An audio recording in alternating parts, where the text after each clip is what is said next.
story this hour. Iranian Foreign Minister Abbas Araqchi has formally rejected holding negotiations with the United States as long as Washington continues to issue military threats.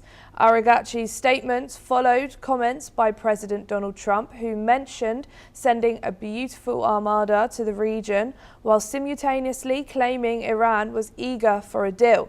Araqchi stated that diplomacy conducted through military threats is neither effective nor useful. He emphasized that if the US wants negotiations, it must set aside threats, excessive demands, and the raising of illegitimate issues.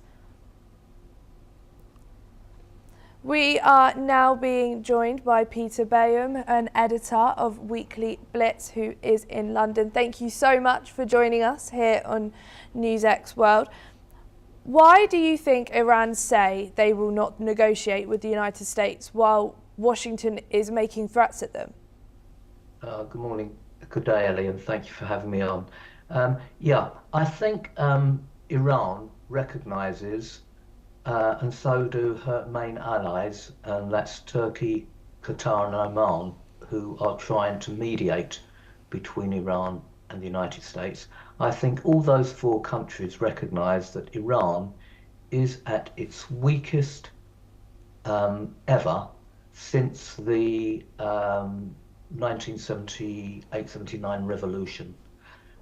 All her proxies have been soundly defeated, if not completely, then severely wounded.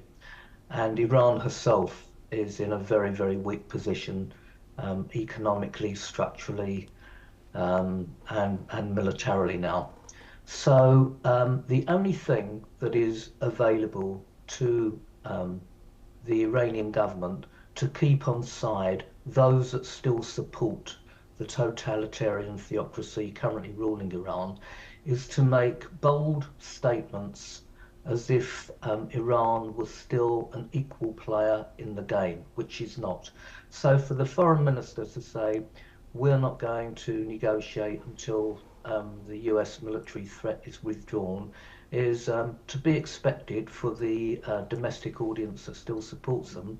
But on a wider level politically, it is fairly meaningless. We've seen, as the days have passed since 2 weeks ago, the continuous and strengthening build-up, as you quietly put it, an armada being built up in the area by the US, and Trump recognises that that he should negotiate politically, but only on terms that the United States and Israel are comfortable with. Iran is in no position to negotiate as if she were an equal partner in this. She's not, and regime change will happen unless they abide by the will of the United States administration in terms of negotiation and what the US want, which will be very unpalatable for the Iranians to swallow. And does refusing talks strengthen Iran's position, or does it risk it further isolation?